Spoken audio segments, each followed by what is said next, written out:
Hello, everybody. You answered. That's amazing. Best audience ever already. So, as you saw, my name is Condron, and we're going to talk mostly about scaling and things that will impact the scale of your application. Although, as I had up earlier, we just released 3.0 Preview 6. You should all try it out if you haven't done it. So, on that note, about versions of .NET Core and .NET, people who are using .NET Core. Excellent. Okay, so yeah. And how many of you are trying out the 3.0 previews? Ah, okay. Yes. That's about what I expected, right? So that's okay. Basically nobody. That's all right. That's cool. So you should give them a chance if you need to. We need feedback. This is your like reminder that if you guys don't try them and tell us that the thing you're trying to do doesn't work, we don't know it doesn't work necessarily. We need all that feedback. And if you think, if there's reasons you're not using the previews that you think we could do better at, come tell me at the end, or tell us so that we can try and make that experience better if there's some reason why previews are terrible and you can't risk using them. But if it's just time, that's cool. Okay, so let's focus on why we're here. So first off, what do I mean by scale in the context of this discussion? And generally what I'm going to mean is how much stuff, how much work can you do per machine, container, thing, service, whatever the thing is that you're running, right? And hence, if you can do nothing, you can scale infinitely because you're not doing anything. You can do whatever you want, right? Hence this quote. So what that means, the other way that you hear about the term scaling though is scaling out or scaling up in order to get more of the thing, get your work running in more locations or with more of the scant resources that it has available on a machine in order to be able to do what we just said earlier, which is handle more work, do more work. So how many of you, out of interest, are already scaling out in their .NET apps? They're running like a web farm or, okay, cool, a few of you. So everybody else is just like, put more RAM in it and it'll be cool, right? Yeah, excellent. That guy's definitely doing that. He's like, yes, that's me. I've got all the RAM. All the RAM. It's in my machine. That's the way it works. Okay, cool. So mostly what we're going to talk about here is avoiding doing either of these. We'll try like a lot of coding patterns to help you achieve more with what you've got. But I will talk about scaling up is easy. It's kind of you pay more money and everything gets faster, or you can get more people, or you get more people on the machine. And that's kind of the way it works. More RAM, more CPU, bigger machine, bigger VM on Azure, slide bar all the way up to the max, right? It's kind of easy because it doesn't really impact your application. Scaling out is much, much more difficult. Those of you who put your hand up to say you've already got like multiple machines running, that can be hard depending on your workload, usually because of state. It's usually very easy if you have a very stateless application. So I am going to talk a little bit about the types of problems, especially when we talk about logging and patterns with logging that you might hit as a general category of things, but not stick to it too much, okay? But understand that it can get hard, and it's usually hard because you're writing something to disk or something, and that doesn't work anymore, right? And it gets really, really hard when you try and do this. Has anybody seen this picture before? Yeah, the guys that saw it probably in my last talk. So this is from our reference architecture for microservices called eShop on containers. If you're trying to scale to this level, then you've got like another category of problems again that you're trying to solve. And that's where all of the microservice-y, buzzwordy stuff that you'll start to hear will start to come into play to try and solve those more, to solve more problems that you find there. Does that make sense? Excellent. So, once again, we're not talking about a lot of those difficulties. We're trying to let you pack, most of this talk is about trying to pack more work onto one machine, mostly because I view that as more generally applicable to everybody in the room. If I say, like, don't use this API, it's bad, you cannot use that API and everything will be better. You'll be able to put more people on to get more users on a machine or whatever, right? Crunch more data. So that's why we're kind of focusing on that now. If you want more about scaling out, specifically, especially about ASP.NET Core or something, come tell me at the end that you would really love to see that. We'll try and put together something more. So what affects scale? Mostly, we're talking about limited, scant, like resources on your machine. So we're talking about the CPU, memory, I/O for the most part, as the three things that are going to really limit what you can do. If you're doing lots of CPU-heavy computations, if you've got lots of like hot locks, if you're using lots of memory and not disposing of it and then lots more GCs are happening, if you're like writing to disk all the time and you can't complete a request until the disk IO is finished, like basically these things slow down how using your machine, and as you start using them up, then everything gets slower and everything gets worse, right? So these are the 3 resources that you're trying to protect by using them as efficiently as possible, okay? And then within .NET, there are a few things that consume these resources in particular ways. So when you are using up memory inefficiently, so if you're allocating lots of objects, the garbage collector comes and it cleans up all the objects, right? Yeah, everybody knows that, the GC, so I don't have to worry about that. Not like in C, because .NET managed languages are great.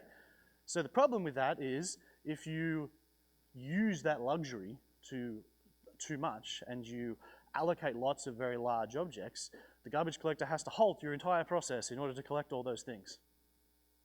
And if everything has to stop, if you're trying to do thousands of requests, if there's 1,000 people trying to click a button on your website, and at that moment the garbage collector says, no, I have to go and collect all these things, well then all of them, you've now added the length of that garbage collection to every one of those requests, right? So if you're getting to this pace where your garbage collector starts to spike, then you'll start suddenly having less stuff be able to happen on your machine. I'm going to use real technical terms like stuff and work a lot. Thread pool starvation is a similar matter. I'm going to talk a fair bit about why that's really important, especially within the context of ASP.NET Core. But the thread pool kind of just adds another resource that you need to manage outside of the CPU, have the hardware resources, in that there's a pool of threads that can actually run your code. It gets added to fairly slowly, and if you start to run out of them, and if you start to run out of threads on the thread pool, everything starts to really slow down. And we'll show you some demos, and there's some links at the end, especially that there's a good link with a blog post from the .NET Perf architect Vance talking about how to diagnose thread starvation in your app using Perfume, and I'll show you a few other things that you can kind of do on stage. So yeah, timers, which we'll talk about as well. Exceptions are pretty expensive to throw. Locking, everybody I think probably most people understand that if you've got like a concurrent web app, if you've got lots of people trying to access something that's locked, that's going to slow things down. It's fairly intuitive once you understand what locks are. And synchronous I/O. And so this last one with the star is, there's going to be times where .NET Framework is going to do stuff that does one of these things that you don't necessarily know about, right? And so some of this is just learning what the framework does on your behalf better so that you can use it more appropriately. An example of this that is super obscure is interning strings in .NET. And does anybody know what that means? What string interning is? Yeah, that's what I figured. So you have effectively, imagine it like a big table of strings in .NET, and then whenever you assign a string literal, it gets put in that collection, and if you ever assign that same string literal somewhere else, .NET uses the same one again. So it tries to reuse them. Now that thing has a global lock around it. So if you have a vast number of things all trying to allocate string literals all at the same time, they're all hitting that same lock. You would have no idea. All you did was say var blah equals string, right? But under the covers, there's locking happening. And those sorts of things, sometimes you're just not going to have any idea. So I'm going to show you a lot of patterns of your code that you can fix, but sometimes you still need to just kind of diagnose the problems, understand the characteristics of a machine that is suffering from thread starvation or locking or something like that, and understand that sometimes it's not going to be your fault, or maybe it is, but you didn't know because it wasn't obvious, and then you'd have to do a different pattern and things like that. Does that make sense? Cool. Now you learned something about interning strings, so that's probably at least one valuable thing. So let's start with a few demos that are probably, I think, pretty easy, hopefully pretty easy to understand, but also, open up the wrong machine, but also show you how single things can kind of impact all of those limited resources we just talked about. So who's used ilogger in an ASP.NET Core application or a .NET Core application? Okay, great. So not everybody. So ilogger is just the way you would log in .NET Core, right? Not everything I'm going to talk about today is specific to .NET Core, but they're all different between .NET Core and .NET and stuff like that. So these two ways of logging. Log with string interpolation. This is string interpolation where you say this string, put the $sign in front of it, it's going to be this value, which is just the literal is int 0 at the moment. We're not doing anything fancy here. All we're doing is using string interpolation to put an int in the string. This one is saying they're doing exactly the same thing, but it's using the support that we have in the logging library to add the int to the message. And then this one down here is using a thing called a define. So see, this log iteration is an action that we declare once up here, and then we reuse it a bunch of times. This is built into the logging library as well. It's not very well known. It would surprise me if any of you know about it. Do any of you know about it? Ryan, you work on the team, you don't count. Okay, so these, does anybody predict, can anybody predict what's the difference between these two? Are they the same? Who thinks they're the same? Okay, he started to put his hand up, realized he was on his own, and went, no, I'm not going to do that. I'm not going to be that guy. You should have owned it. It would have been great. So does anybody think this one is going to be better? The string interpolation. Okay. What about this one? Does anybody think this one's going to be better? Yeah, and everybody else is like, I know this is a trap. I'm not answering your baited questions. It's good. It is a trap. And what do you think about this one? Does anyone have any idea? Is this going to be faster than the other two? Slower? The same? It's going to be awesome? Okay, good. I'm glad I've pre-shadowed how all of this is going to work. So what this application is a BenchmarkNet app. Does anybody use BenchmarkNet? No? Okay. So BenchmarkNet lets you write little BenchmarkNet. Search there. So BenchmarkNet is a library you can add to do little micro benchmarking, like test out things like this on your machine, and it'll give you some really good data out of it. So close that. We're going to go over to this handy dandy console. We're going to cd, what was this thing called? Hello? Okay. Format log messages. Right, .NET, so clear. .NET run, and I'm going to do -c release because benchmark.net won't run on like a debug build because it just says that doesn't make sense. You can't do a benchmark on a debug build. Now, this is going to be all pretty and amazing. It's what it does here is each one of those methods that you just saw, it does some warm up for each one, and then it executes each one over and over and over and over and over and over and over again. It counts how long each of those operations takes, and then at the end we'll get a table with a summary of what the difference was between those three pieces of code. It's pretty cool. Right. You can do some graphing visualizations. You can get it to test 2 different versions of the JIT or 2 different versions of the runtime. Like it can do some really cool stuff. In this case, all we're really using it for is telling us that this like output is kind of mangled. But what it's telling us is that the log string interpolation takes 153.272 nanoseconds. The log with a string takes 71, and the log with a define takes 2.9 nanoseconds. Right? Now you're like, nanoseconds, that's like, who cares? I love me some string interpolation. But imagine how many times do you log information every single time a user does something? Every user probably hits dozens of log statements in your application, right? That you've logged, not stuff that the framework logs, stuff that you've logged, right? So this time adds up. That was like the super simple, that was probably the simplest log thing we could do. We just said log with this one int in there. We're not logging the entire request body. Has anybody logged the entire request body every time a request comes into their web app? No? Yeah? Yep. That guy wanted to see, he didn't want to say yes, but I saw his hand start to go up. He is. That's fine. But like these things can be complicated and they have an impact. So the big impact here, or one of the big impacts here is this last line. Well, let me scroll back up here. See this 112 bytes, 96 bytes, and then dash? It's actually supposed to be on the last column. It's somewhat unfortunate because of my resolution. What it's telling you is how much was allocated per operation. So one of the big differences between, this is just going to be better for now. One of the big differences between, is that better? One of the big differences between these three is that the string interpolation version allocates more bytes per request, per go. The one that doesn't use string interpolation allocates a little bit less. And because we define that defined one once, and then we use it over and over again, it doesn't allocate at all. Which means the garbage collector never fires in that entire run. And that's why you see, well, part of the reason why you see such a massive difference in the performance of these three ways of doing logging. Does that make sense?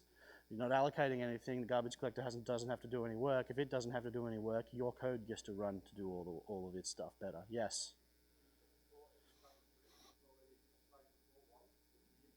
Mm-hmm. That doesn't play here, unfortunately. In the not when doing, so there's lots of stuff that happens under the covers here. String interpreting can impact some of this. It doesn't impact most of the time in this scenario of doing logging. And so one of the other big pain points here is very difficult for a library to tell whether this method can't really tell whether it's getting an interpolated string or not. So it's also, we also have logic to handle this case. So there's a lots of reasons why this is, but that's the takeaway is that these are faster. So in order to, one of the things that my friend Ryan always says is, okay, now you've shown them like the theoretical case, talk about how you might, why or how you might use this in the real world. So if you go to GitHub, ASP.NET Core, say, actually, let's do extensions, and let's go to default HTTP client factory, because I'm going to talk about this type later on anyway. So what we do in the framework when using the logging factory is create this static class called log, and it has the event IDs that we're going to use, the private class, and then it defines all of the log messages, and then in code, everywhere where we're going to log, we say log dot clean up, right? So specific methods for each of the types of log messages that we want to do, and and then that uses the defines. So then in your code, you're saying log current users and give it the user count, right? And then it's using this define, and you get a fast log message, and there's kind of a pattern that we use, and you could use it too if you wanted to do that. Does that all make sense? Yeah, see a few nods, so hopefully it makes some amount of sense. So the logging impact, so the impact of that logging thing is you start to get more GC, you start to get more memory pressure, so you start to get more memory pressure, which starts to give you more GC, which starts to slow down your application. The other thing that happens when you start logging lots is you start getting lots of stuff going to I/O, going to disk, going to the console. Does anybody think the console is fast? Super fast? Does everybody think it's slow? Okay, everybody still thinks all these questions are traps. You're all correct, they are all traps. Yeah, okay. So, yes, the console is slow, right? Like it has to lock to be able to do ordering, so things can get slow. It becomes a bottleneck when you're doing highly concurrent stuff, like a web server with many, many thousands of requests or something. So this is our kind of nod to scale out. So one of the other things that you can do is I have this application. Does this code look familiar to anybody? Yeah, a couple of people, a few people. Okay, so what I'm doing here is saying instead of, I'm going to use Serolog to do logging, and I'm going to send the logs of my application to SEQ. So what SEQ is, I actually have SEQ running as a Docker container locally on my machine. Whenever I run this app, the logs get pushed over into that container centrally instead of on my individual application. How many of you are piping your logs somewhere? How many of you have just got them going to text files on your machine or a database? Okay. How many of you are not logging? Okay. So this is basically sending all the logs over somewhere else. And so where this is interesting for scale out is once you've reached the max that you want to get on a machine, then as you need to collect all the logs from the several instances of your application and get them somewhere. So this is one of the things that you can use to do this. And what it looks like in action is this. You get like a dashboard. There's a bunch of different ways of getting this, the elk stack, like a bunch of different stacks to get this. I'm happy to use this one because I know the guy, but so this gives me all of the logs. You'll notice I have these from the 13th, right?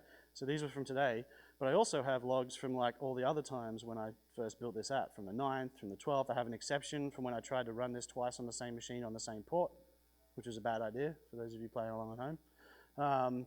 And then it also gives you a few other interesting things. Usually these things give you kind of value add on top of just collecting all your logs, such as, for example, one of the things this thing can do is, because we did that like curly brace, like that value in the us log message earlier, because we do stuff like that, this system can pull those out. So you can start doing stuff like, say, find everything that has an elapsed millisecond and plot it over time, right?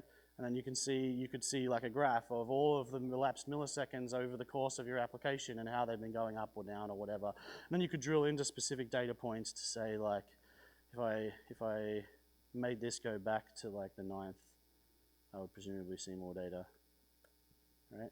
But yeah. See? And then you can drill into specific logs to find out exactly what happened on that one log that took like 700 milliseconds for some reason or whatever. Does that make sense? So scaling out, one of the big things with scaling out is you're going to end up having to do stuff like this to get things, what you're currently doing on the single machine, out. Cool. How many people have ran out of disk space because their logs filled up? Yeah, okay, good. So they're the other sorts of things that you have to worry about on a single machine, right? That you're all going to, that everybody kind of feels at some point. Right, where are we? RegXs. Okay, how many of you are using regular expressions in your applications at some point? Man, that's the most hands, right? How many of you have got timeouts on them? Okay, well done. So, we're going to open up our workshop again. I have a link to where this code is that I'm running on GitHub, by the way. You'll get it at the end. So you can go try out some of this stuff yourself and experiment a little bit. It's from a workshop that Sarab on my team did. So this is another BenchmarkNet benchmark. There is 2 lines of text, like, you know, kind of imaginary like log lines, you might say. 2 different like just text samples, and then 2 regular expressions. I don't know what they do because they're regular expressions, but they in some way parse these 2 text lines. Does that make sense? And apparently one of them is bad and one of them is good. Right? And one of them I compiled because I wanted to see the difference between compiling the bad RegX and not compiling the bad RegX.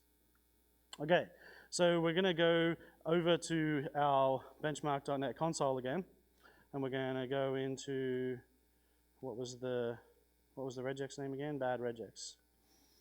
Okay, clear .NET run -c release, right? So what this is actually going to do is it's going to run both of those, the RegX, the bad RegX compiled, and the good RegX, and it's going to do 2 test runs, one with each of the 2 log lines as the string that it passes to the regular expression over and over and over and over again.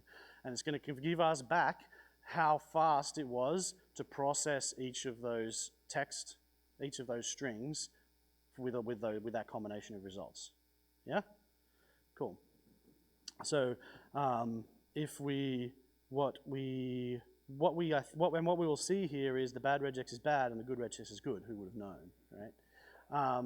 So what you see here is the log line here. So this is the text that was sent through. And so the reason that I've done this is the good RegX is always better than the bad RegX for the most part, but that was to be expected because it's far more contained. There's not greedy, there's no stars in it, things like that. It's just a better RegX, right? So kind of write good RegXs. Cool. But what I really wanted to point out with this is, and compiling is better because we compiled once and then ran it lots of times instead of taking the hit, mostly because we did this middle line is us taking the hit to generate like the state machine and stuff out of the actual benchmark. So you did it once on startup, for example, which is why this middle one is better. But what I actually wanted to really point out here is the bad RegX is much worse with this different input, right? And so what I want to point out is you can have, so one of the themes of this talk that I want you to understand is your application runs fine. And that's probably going to be true until it isn't. And everything that I'm showing you in this talk could be a reason why one day it won't run well, when today it is. So what you see here is, well, this bad RegX was fine. Yeah, we knew it was bad, but it's a regular expression. They're all bad.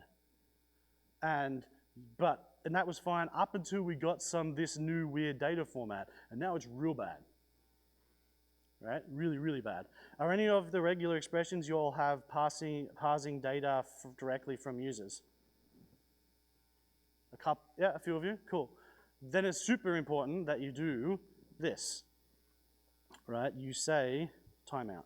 You put timeouts in here, right? Because I'd imagine most of you have some idea of how long this regular expression should take to run, and if it starts to take much longer than that, and especially with user input and say a web application, so any sort of user-defined input, if somebody discovers a bad string that causes the regex to take a really long time for some reason and they just send that to your app a bunch of times, that's a denial of service vector into your app, right?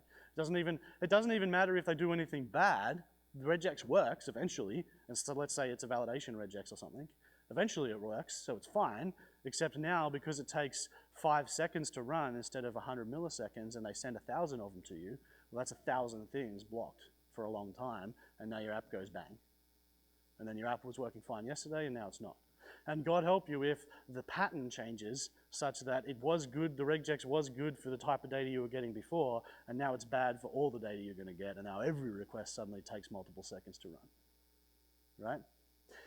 So, be careful about regular expressions. When you are going to use them, use timeouts all the time, because you think about a reasonable timeout for how long this regular expression should take, an error out, or have some condition, have some way of handling the fact that this might go bang one day, and try not to do kind of naive regular expressions where you just say, get me like everything, and try and be as constrained as you can in the space so that you can get a more performant regular expression, right? And test them and benchmark them and play around with the regular expressions and see how they go.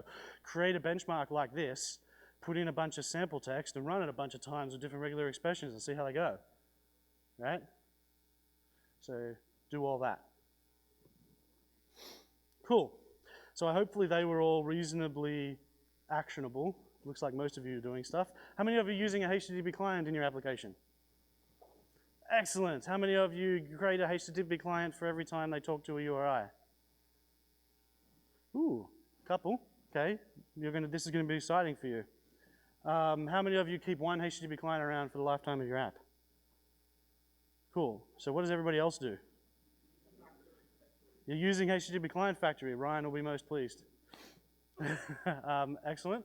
And so there's some interesting, so one of the pieces of advice you will see in this deck, even in this talk, is dispose disposable resources. But HTTP client is disposable, don't dispose it. Okay?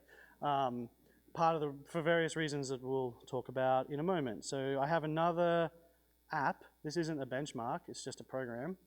And what it does is it in a loop 10 times makes a new HTTP client, calls get on the ASP.NET website. I didn't even know that website was still a thing. And then that's it, just disposes of it, right? And what this does is, now this may be a little bit difficult to see depending upon what I've been doing on my machine lately. Let's see. Yeah, okay, that's pretty good. So I have, this is like all the things, all the like sockets kind of waiting. Now if I run this app, dispose HTTP client, let's just run it run it once. Should have pressed Control F5. So it's going to go do all of its like HTTP client work. And then if I come back over here and I run this, this will start to get bigger and bigger. Right? I'm only doing 10 at the moment, but this list is getting bigger and bigger and bigger because what's happening here is, there we go, and now my application's done, so I've disposed of all those HTTP clients like a good .NET engineer. All of those sockets that it was using should be gone, right? Yes? People are nodding, but they know it's not true. They're all still here, right? Because disposing, it takes potentially up to a couple of minutes, I can't remember exactly, 230 seconds or something, for the OS to let go of these, for them to actually go away. And so what this term is called socket exhaustion, where you have your program making outbound HTTP requests, you dispose every HTTP client every time, and then eventually it just randomly fails, or at some point it randomly dies with an unable to do a thing type message, because there's no more sockets for the OS to allocate because you used them all on previous HTTP clients, right? So what is an engineer to do? Well, they're like, well, I'll just not do that. Let me make one HTTP client, put it on a static, and use it everywhere, right? And that's what some of you were doing, right? Yes? Some of you are nodding, but you're too scared to put your hands up anymore because all the questions have no good answers. Now, the problem that you have, person who creates a static and puts HTTP client on it, is you don't really get any DNS refreshes for anymore. And so in .NET Core, in one of the .NET Core versions, there is in 2.0, I want to say, there is a property in here. For those using .NET Framework, Service Point Manager, look at Service Point Manager to be able to do this same sort of behavior.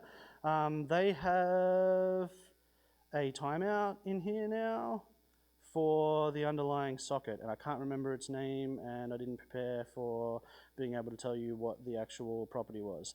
There's a property on HTTP client you can set, someone might be able to look it up for me, which tells you tells HTTP client to periodically, within every however long you set that timer, recycle the underlying connection. Does that make sense? So you do that, and then if you're using HTTP Client Factory does it all for you, which is fine, but like don't use HTTP, like what I want to say is don't use HTTP Client Factory just for that feature. If that's the only thing you're using HTTP Client Factory for, we've got some other things that might be able to do that for you. But if you want any of the other features of HTTP Client Factory, cool, right? So async programming is hard. Does everybody agree? Does anybody think async programming is super easy and intuitive and super nice? Nobody's putting their hand up, but that's maybe just because nobody puts their hands up anymore. And there are a bunch of problems that you can get into. How many threads does this code use? Does anybody want to take a guess? Or knows the answer? Does anybody know? No? 2. At least 2 is the most correct answer. Well done. So what's happening here is you have a synchronous method that is then trying to do like asynchronous work and calling wait, right? So this is what we call sync over async. This is strictly worse than just doing synchronous code. If this was all synchronous, you would have used one thread, the thread that was being blocked by the synchronous work. This uses 2 for no reason, right? And that's important because one of the things that you have to protect is the .NET thread pool. The .NET thread pool, so every time you do this, you're using up more threads and you're blocking work, and that's kind of bad. But it's particularly bad for ASP.NET Core or ASP.NET web applications.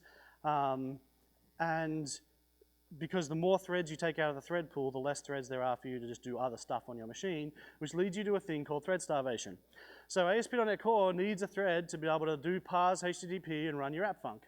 The server, Kestrel, has some small number of threads, pretty small number, getting data off connections, and then as fast as possible, it gets a thread pool thread and says go, and that thread pool thread is what parses HTTP, it's what calls your app func, it's like what calls into MVC, like it does all that, right? Not literally that thread pool thread, but some thread pool thread, and that one is what starts it.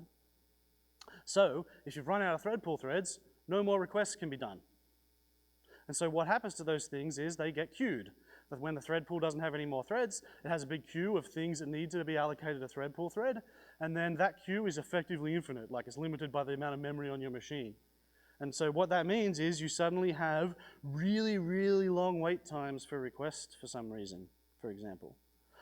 The other thing about thread pool is the thread pool, when you've awaited something properly, a thread pool thread is needed to continue the rest of the work after the await.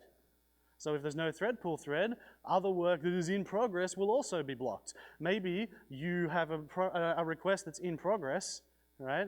You've awaited something. As soon as you await, a new thread pool thread is given to a new user. Now that guy who was halfway through his work, it takes him a long time now to get another thread pool thread to be able to continue that work. And it just death spirals your application, right? And then you also need thread pool to execute timers and to be able to, and all of these things require thread pool threads, and when you use them all up, that's bad. And there's actually not that many by default. There's only, number of processes on your machine, I think, is by default what you get at the beginning. And then when it adds, what I said on the previous slide, threads get added very slowly, only one every few seconds, right? So if you're in the middle of 1,000 people trying to hit your web application on Black Friday or something, then you might be in trouble, right? I have a blog post link from an architect on .NET Core at the end telling you a bunch of a different way to what I'm going to show with the show right now. So I have, what do I have? I have thread pool starvation. Let's set that as my startup project. Where is set as startup project? There. So this program has a sync over async wait method and an async wait method. So one of them just says wait for 1 second using wait, and then one of them says await, like is asynchronous and awaits that for that 1 second, right? So I'm just going to F5 this, and then I'm going to grab this console, move it over here, grab this console, move it up here. Sure, that seems fine. Clear, clear. And then this is my output, right? So what I'm going to do up here, I have a program called BOM. And what it's going to do, well, I'm going to show you one other thing actually. .NET counters, does anybody know what .NET counters does? -P, this is a new thing you'll be able to start using in 3.0 to get things like perf counters out of your .NET Core applications. Right? So now I'm seeing stuff happening in my application as it goes. What I'm going to do here is say BOM, which is just a text. I just renamed this Go program called Bombardier, which just makes HTTP requests against the URL. So I'm going to say HTTP localhost :5000, and then I'm going to say async wait. Pretty sure async wait. I see through my console, async wait. Yeah, so that's the good one, right? Right? Bam. Bam, everything goes. So now, for 10 seconds, 125 connections from that top app are going to be hitting my bottom app. And at the end, it'll tell me like what the average request per second was. Bam, 103. Great. Now, sync over async wait. Does anybody want to hazard a guess on how bad this is, on how many requests per second we're going to get? I mean, it's a 1 second delay, right? So it's not that bad, right? No, people are shaking their head, but no one wants to take a guess. Okay, you might have a hint by how fast the logs are scrolling right now. Right? So, drum roll for the how many? 1.45.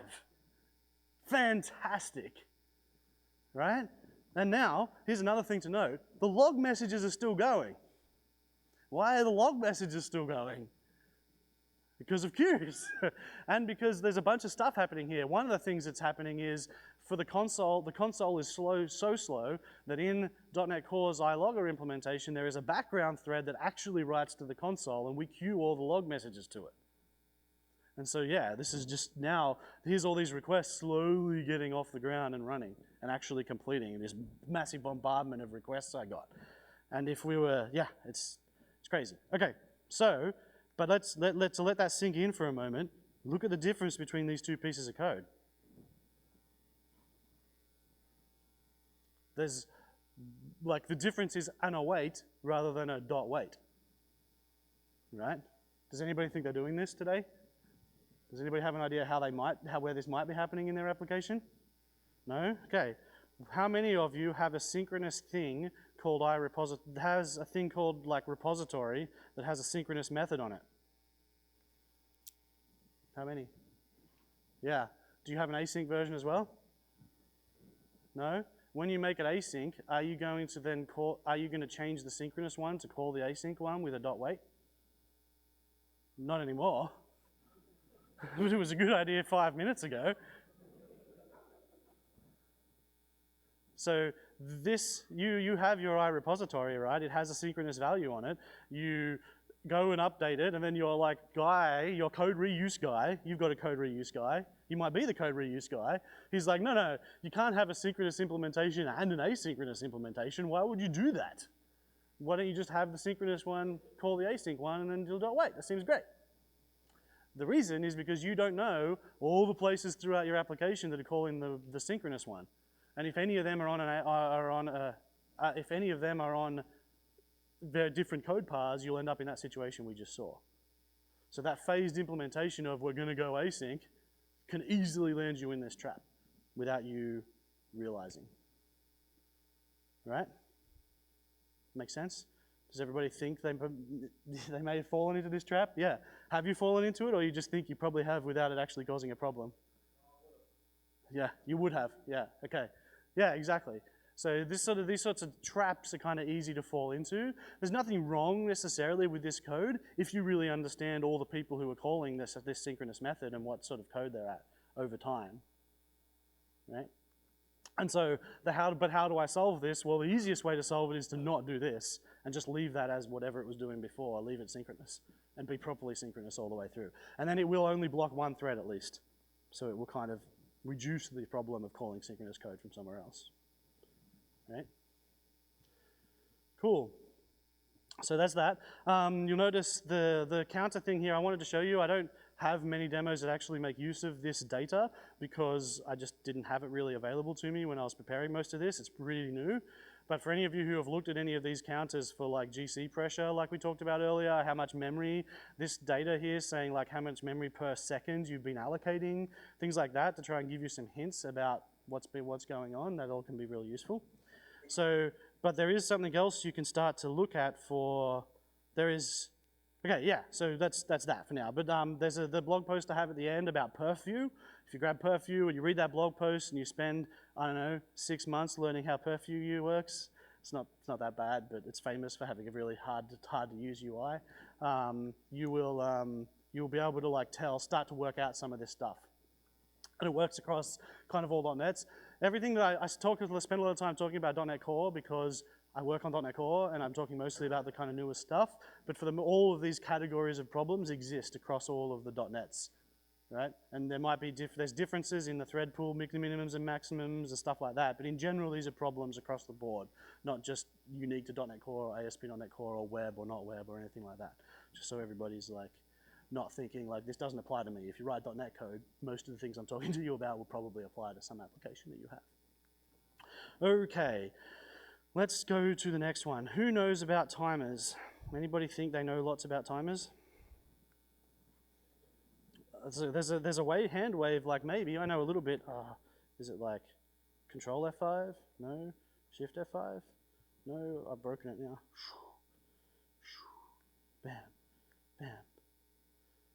Okay, I'm just doing this because, oh no, I did do the right thing. Why didn't you tell me?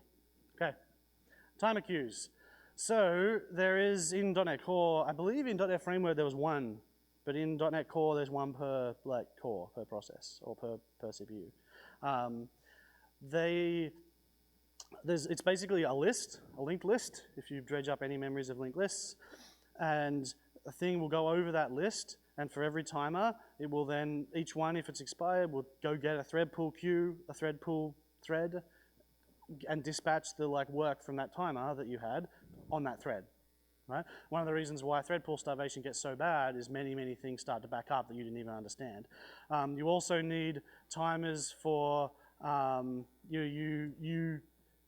the framework also uses timers a bunch. So sometimes you might have stuff starts to be slow, not even because you're using timers, but the framework is using timers for something, and then your same thread pool starvation stuff that we talked about earlier starts impacting them, or you end up in a world where you just have something like timer leaks. And so what we're going to talk about here now is another demo I have here called timer leak.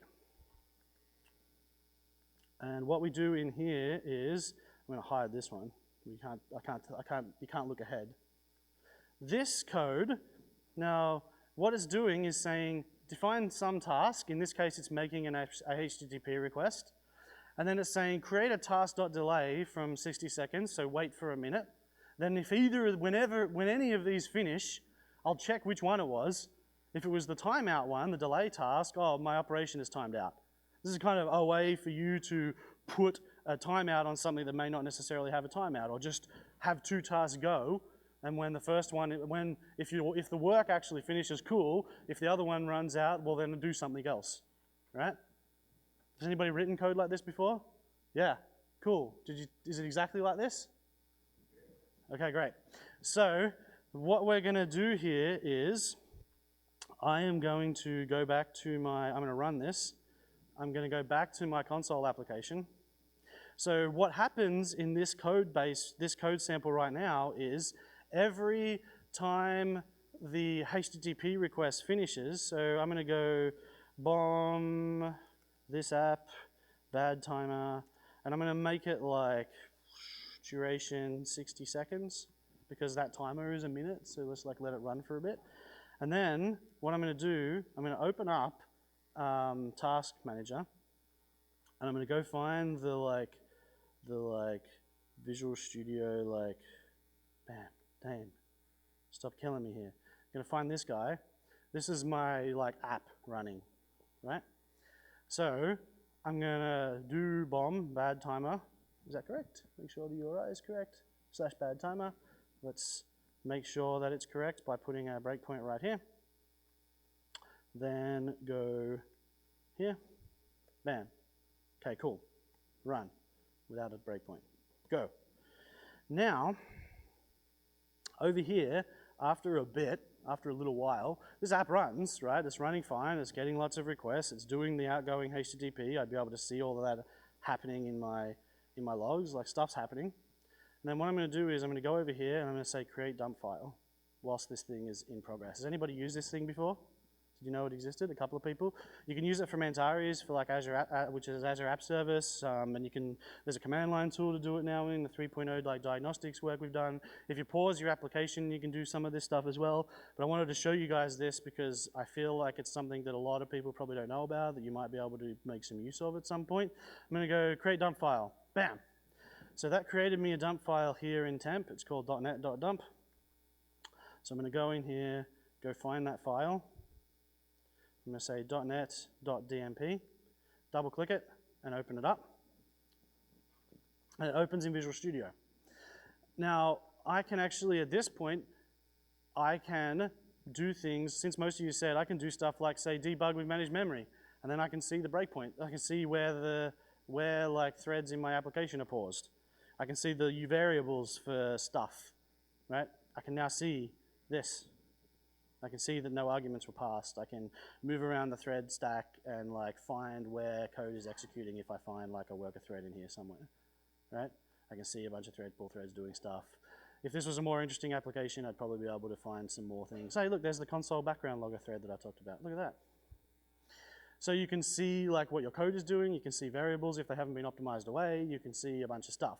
A lot of the debug kind of tooling work, and you can do this thing called debug managed memory. Does any of you know that you could do this a bunch of this stuff in Visual Studio? Anyone? A couple of people. Now, one thing to note is that dump file is 200 megabytes. It zips really well, but it has the entire memory space to be able to give you all those variables and stuff. So now, number of objects. Look, see that? That is timer queue items. That's timers waiting to be executed later. And it's using this many bytes. It's one of the biggest consumers of bytes probably in this application. Where is it? It's here, look. Really high in terms of the amount of memory being consumed just by timers because they're constantly being leaked and not serving any purpose whatsoever in my application. And we already talked about the pressure that causes by consuming memory badly in your application. You can understand what this is like, right?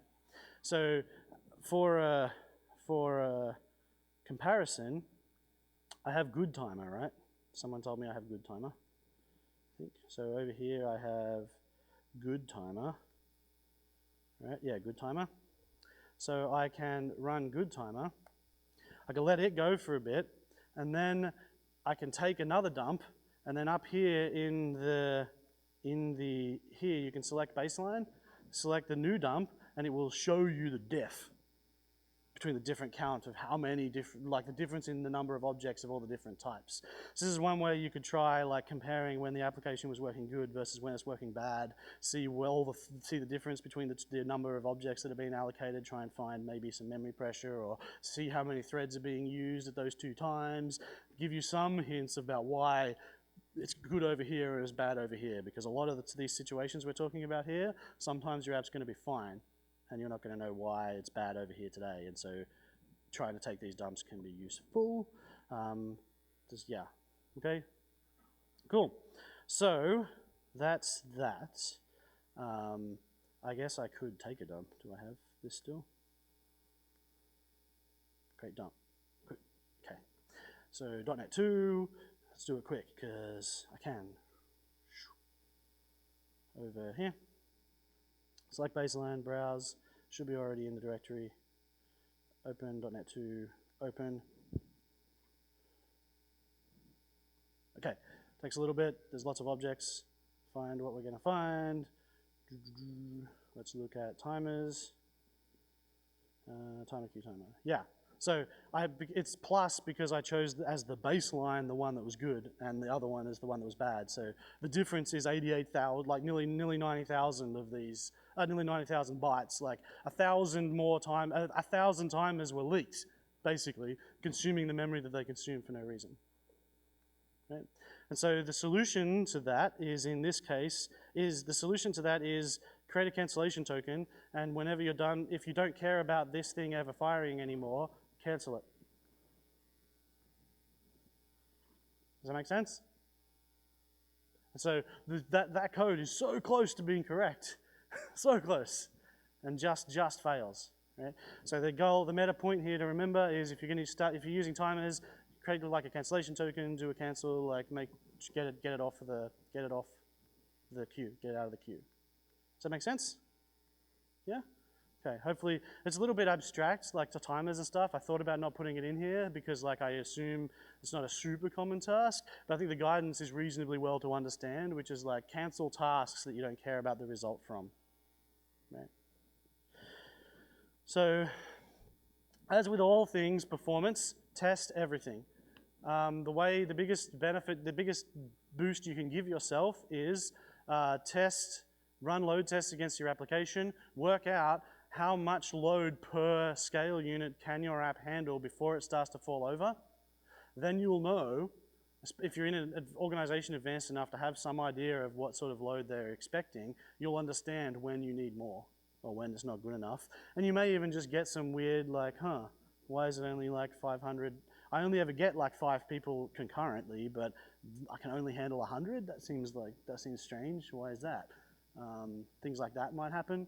So for a fixed number of requests per second, watch CPU and memory, see if any of them are spiking. Attach that .NET counters monitor to a process, hit it with a bunch of traffic, see if anything spikes weirdly. See if you're allocating a gigabyte a second or something weird and then having the garbage collector fire lots of times in order to make it go away. See lots of those. See if you're falling into any of those traps accidentally, because you won't know based upon average load. Your application can be quite successful and running in production fine. And you'll only see these problems occur when you get that spike in traffic of a web app, or you get like a big backlog of data that your thing has to run, or something that causes more concurrent work to happen at the same time, or just more work to happen at the same time.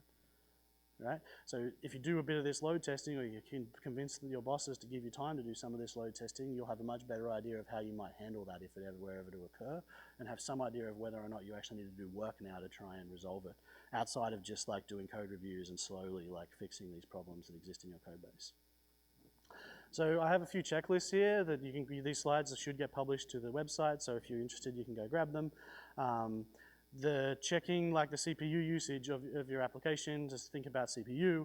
Think about the thread pool and how many thread pool threads are starting to be consumed by everything that you're doing. Think about garbage collections and whether or not the garbage collection has to pause. Specifically large objects. Does anybody remember how big an object has to be to get into the large object heap? I think it's like tens of kilobytes. And if the object is that big, it goes into the large object heap, which means you need a more impactful generation of garbage collecting in order to collect it. And as such, allocating lots of big objects will cause the lots of garbage collector pressure. And you'll see that sort of pressure in like .NET counters monitor, because you'll see, or in .NET Framework, you've got perf counters for even more than a lot of that, so you'll be able to see it there. I don't know why I look over there every time I talk about .NET Framework, but apparently you've become the .NET Framework section of the audience. Congratulations, well done. Locks, and think about locking. I think everybody probably thinks about locking, I hope, when you're doing locking, because everybody's like, oh, locks, I heard they're bad. But hot locks are fine if they're not contended, right? So it's when you've got if you've got hot locks where lots of people are trying to get into locks, then you have problems. Think about how you're serializing. I didn't show this. Does anybody use JSON convert.toObject or JSON convert.to, yeah? JSON convert to get a string to an object, yeah? Okay. So that allocates the entire JSON payload as a string, allocates it, then it converts it into an object, and so then you've allocated both the string in memory all at once and the object that you're then going to use. This is the most inefficient way of using JSON, but it's the easiest, which means everybody does it, because that's what you would do, because it's the easiest and most obvious thing to do. So there is a way that you can use JSON.NewtonSoft.json a lot of them. If your JSON serializer of choice doesn't let you do this, then find one that does. Using streams, where it kind of serializes on the fly as it goes, and then you get a lot less allocations kind of in memory as you go. There are ways to do it, basically. Check RegXs with timeouts, chatty I/O. If you're doing lots and lots of disk I/O, or lots and lots of network traffic, and thinking about I/O like log messages, how much are you logging? Do you really have to log that much? What is the verbosity of your logs in production all the time? All of these things will significantly impact how long it takes for any given request to complete in a web application, or any given job to complete in like a background task or anything like that. You very rarely are in a world where you have the luxury of it doesn't matter, if you actually think about it, at how slow that might be. Timers, so then thinking about memory, we talked about timers and timers using up memory. We talked about GC again, because it just keeps coming up. Application logic for like allocating strings or reading everything into memory instead of using streaming data. And disposable objects not being disposed of except for HTTP client, like we just talked about. Otherwise, dispose of the things so that they can free up more memory, so then you don't have as many problems later on. Right? Otherwise, you'll start to, the classic memory leak I didn't talk about much, because you've probably talked or heard about it before, but classic not disposing of a thing that needs to be disposed of, and over time, more and more instances of that end up appearing, they don't get garbage collected, and then your app runs out of memory, or you need to reboot every night. If you're in a mode where you have to reboot every night because you'll slowly build up memory, you could be leaking memory because you're not disposing. It could be something like this timer thing. I want to say there was a test for Kestrel, the ASP.NET Core web server, where they had this test that would sometimes fail, and they had like 1 million timer queues timed when they realized what it was before they fixed that bug. And then think about like socket exhaustion. You can check ulimit if you learn Linux, thinking about how many outgoing stuff you're doing and whether or not you're using outgoing connections efficiently. It's easy, like I fell into this trap the other day using Azure Service Bus, where I hadn't realized that the types I was creating per user created an outgoing connection per user, which meant every time a user come to my site, I made another outgoing socket connection to a thing, right? And that's fine if I have 4 people using my thing, but if I want thousands of people using my thing, I don't have that many. I'm going to run out of outgoing sockets for all those people to be able to concurrently do work, for example. So sometimes that can be difficult when you're using some library that's communicating with the network on your behalf, and you kind of just have to work it out, like read the docs, look at whether or not you're seeing lots of outgoing connections, things like that. Often libraries that create connections on your behalf let you pass them a connection, so sometimes you might want to do that. You create a connection, you keep it, you pass it to all the other things that are going to use it, for example. Thinking about the threading that you're using, like we talked about, how you're using HTTP client, SQL connections, file streams, any buffering that you're doing that's inefficient. Lots of small reading and writing of stuff can be inefficient in your app, right? So checking all of these things. And then, 2 minutes before the end, so I'll have a very small amount of time for questions. Here's some of the links that I promised. The top link is where most of the code that I ran today is, with the benchmarks. I've modified most of it, but I'll probably do a PR to him. The second one is a link from David Fowler, the architect of ASP.NET Core, who he's talking a lot about async and sync over async and patterns for using and not using async. The third link here is really good if you think you might have thread pool starvation, or you want to work out how to diagnose thread pool starvation. It's written by Vance. And then the last couple of docs that we have on our docs site, the top one talks about define and how to do high performance logging in ASP.NET Core. The second one talks about just general practices for stuff that you could fall into to build high performance ASP.NET Core applications. So if you want to do more reading about all those, go check all those out. I have an email asking me to email my slides to the people here, so I think they had a thing they were doing to distribute them all, so hopefully you'll be able to find this as part of that. And if not, hit me up on Twitter if it doesn't happen, and I will send them to you or put them on GitHub or something. My Twitter is @CondronG. Thank you very much. You've been somewhat participatory up until I scared you into not talking to me anymore. You started with, hey, how's it going? You ended with, I'm not putting my hand up. But thank you very much.